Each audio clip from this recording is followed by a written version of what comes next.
it's Katie and welcome back to my channel. So today's video is going to be so much fun and I'm very excited for this video. This is going to be a video on what TV shows have taught me and I'm very excited for this video. I think it's very fun and funny, and some of these TV shows have taught me like serious things, but others like not so much. They're kind of like, does that actually happen in real life kind of show. These are all my opinions. They're not to be taken 100% seriously because some of the shows have really good messages in them, but others, like, they have good messages in them, but that's not like the main message of the show, and it's just fun to have fun with what TV shows can teach you and just put a spin on it. I've seen a lot of other videos on this and I thought it'd be very fun to make, and I just think it's very fun to like talk about your favorite shows. So yeah, let's just get right into the video and talk about TV. So we're starting off very strong and with probably one of my favorites, or a favorite that has been my favorite for a while,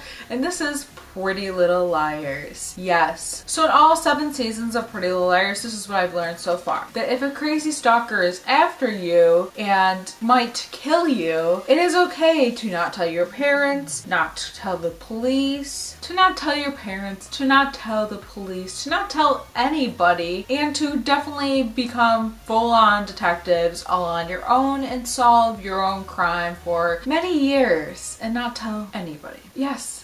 Definitely okay. Like, I'm just gonna become that detective, like, and need a little partner. Oh wait, I have 4 or 5. And also a thing I've learned is that you should never move to Rosewood because Rosewood police are stupid. Rosewood hospitals have awful security. Mental institutions are very unsafe. You can easily get out of them whenever you want because that's definitely normal. And if you're in the woods running in your high heels, that's definitely normal, you know? Because you can definitely not fall. It's definitely okay. Okay, so number 2. This show has taught me more real things, but also some things I'm like, does that actually happen? So The Fosters has taught me that, of course, love is love, and definitely, like, it's really just shown me a lot about the foster care system, adoption, and I like how it is 2 moms instead of, like, on Modern Family, how it's 2 dads. I like how they're showing a different story, because I feel like on TV before The Fosters, it was always 2 dads. I never felt like there was lesbian couples on TV, so I really like that. And I like how they bring in, like, they had Cole, I can't remember his real name, and now they have the guy that plays Aaron, which I think is cool that they're bringing that in because people need to like see their stories too, which I think is great. And also along the love is love kind of situation, it's even love when it's your foster brother. Like, it's definitely okay to kiss your foster brother and be in a relationship with your foster brother and run away and with your foster brother, and definitely you should hold out for your foster brother, and you could definitely marry your foster brother. That hasn't happened yet, but who knows what will happen, to be honest. And also a major thing that I've learned from The Fosters is lies are toxic, like any show, but in The Fosters, damn, lies are toxic. Number 3. Oh, Grey's Anatomy, how many things you have taught me. First of all, Grey's Anatomy has taught me that, hey, maybe I should go to medical school. I'm not actually going to medical school, but it puts that idea in your head that you should be a badass surgeon, you should go to medical school. Medical school is, oh my god, it's gonna be great, and then residency is gonna be great. You're just gonna be like, your first day as an intern is gonna be great. You're gonna meet like the McDreamy, the like perfect guy, and you're gonna like eventually fall in love and have heartbreak a couple times, then eventually get back together and get married and live happily ever after till tragedy strikes again. Grey's Anatomy has also taught me that people die at the most unexpected times. One time somebody will be great. They'll be like, oh, I just survived this surgery, thank you so much, and then they are dead. Yeah, Grey's Anatomy has also taught me that love is real because obviously, like, Meredith, Derek, yes. And sometimes that dies the most unexpected moment and it will break the world. Yes, I'm talking about McDreamy dying. Like, that broke the world. Everybody was outraged. I was sad too. Not gonna lie, it was very hard. Cried for months. It was sad, but you know, life is good. Meredith is better than ever. And she's got her sisters. Another thing Grey's Anatomy has taught me is that you could have a sister out there at like any given moment. Like, first thing happens is you meet your sister Molly, then you find out you have a sister named Lexi, and then you eventually meet her because she's an intern at your hospital now, and then you hate her, and then you come to love her, and then a couple years later you find out your mom had a baby when you were basically a child and you never knew, and she was adopted, and now you hate her at first again, and then you love her. And then your dead husband's sister becomes your best friend, but worst friend, but your sister. So yeah, Grey's Anatomy is like family. Like, there's family everybody. There's family everywhere, especially if you are at Grace Law Memorial, which I'm still not used to. I like to call it Seattle Grace. Just saying. Okay, number 4, sticking on the medical show route, we're talking about House MD, which I just call House because it's just House. So House has taught me a couple different things, and it's 8 seasons that it has. By the way, it's on Netflix. Definitely recommend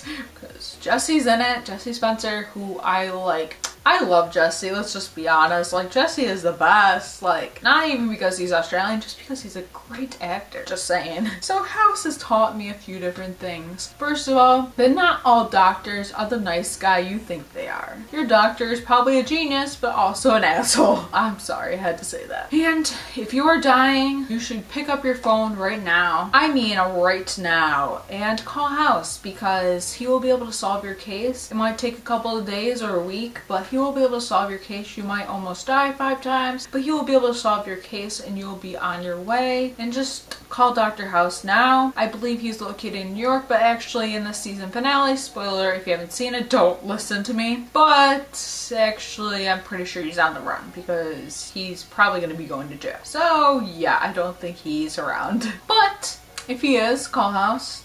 Probably be able to help you out so you don't die, but I believe Dr. Chase is in charge, so he's probably the new House, but not an asshole because Dr. Chase is the best. And also, when you're dying, when you're on your deathbed, when you're like, what the hell is wrong with me? What disease do I have? What disorder do I have? Do I have cancer? Do I have something? I don't know. What is this? You better hope that Dr. Chase is by your bedside, because who is better than an Australian doctor who is in the USA? Who is better than that? You want that Australian doctor because who knows? Who knows? Maybe you will end up marrying him. Probably not, but you know, maybe that will happen. House has taught me that you need to find a best friend that is Wilson. Number 5 is Lion Game. I used to love this show. I used to be obsessed with this show. It used to be like one of my favorites, and I love the show when it got canceled. I was so sad because it was my favorite, okay? So Lion Game has taught me a couple different things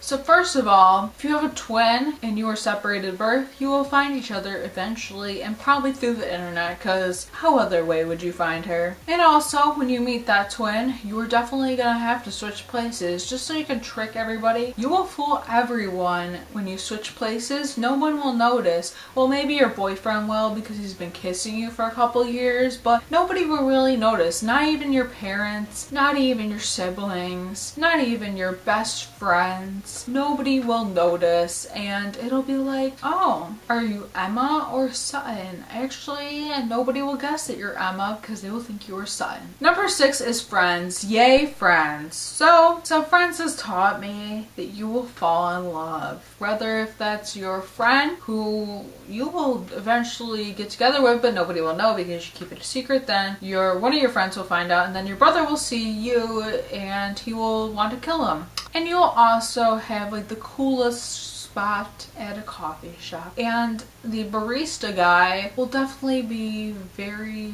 weird but a cool guy, and he will be invited to all your social gatherings, and you will eventually be the first OTP. Yes, Ross and Rachel, and in the end you will expect the unexpected. I don't even know what to say. Friends is just a great show. Number 7 is Orphan Black, which is my fave, or at least it's been my fave for like the last year. First episode, my fave. Season 1 is actually my fave because Sarah going undercover as Beth Death is kind of my favorite. Like, I love season 1. Like, Orphan Black has taught me that if you're a clone, that's definitely normal. Like, you will have 6 clones and you will all look the same. You'll have the same face. Might have different hairstyles, but you'll all be the same. And it's definitely normal, and you know, like, everything that happens is normal. Like the clones, the whole like thing and everything. If you're the only one that can have kids out of all the clones, that is definitely unique and normal. And just know through your whole clone experience, no one will catch on, but a lot of people will be probably after you because you're a clone. Number 8 is actually one of my favorite TV shows, like one of my favorites, and this is kind of serious. I couldn't think of anything funny to say about this show. Number 8 is Chicago Fire, and the one like true like actual like lesson or like thing Chicago Fire has taught me is one shift can change everything. It's like every day can change something. It's crazy, but like every day something can change. Like so like one shift can change anything. Like one day you might just be this single girl, and then the next thing you know, you're dating like Matt Casey, and it's definitely like the cutest thing ever. Maybe get married. Chicago Fire and One Chicago in general has also taught me that the coolest bar ever, like in the whole world, is Molly's. And Molly's is just great drinks, great people, and Molly's is just fun time. Next is Chicago PD, which is also one of my favorites, and Chicago PD has taught me a lot of things, and some serious, some not. So the first thing Chicago PD has taught me is love takes time. Yes. Season 1, you're kind of like in your partner, but then you're like, oh, I can't because my boss, aka dad, is gonna be like, no, you can't do that because he's overprotective. Then season 2, you're gonna get a new job and you're gonna shortly go there for maybe a day or 2, and then you're gonna realize these people at this job are very sexist and disgusting and they need to be slapped around. So you go back to your job, but while you were at that job, you were finally with your partner because you've been loving each other for like the 1 year you've been partners or something like that, and then you eventually make your way together. Then you have to eventually break up because you can't tell your boss slash dad that you want to be with him because you don't know what will happen and you don't want to lose your job, so you don't say anything. Then eventually, after going through a hard time, after those few months, your dad slash boss comes around and says that you can be together, and he just wants your partner, Halstead, to take care of you. So yeah, and eventually you'll probably move in together because, you know, that's just gonna work out. And then the next thing that Chicago PD has taught me is let women drive. When a girl wants to drive, you let her. You will be made the house husband. You will always be the passenger because she always needs to drive. She is in charge. You listen to her because she's the boss.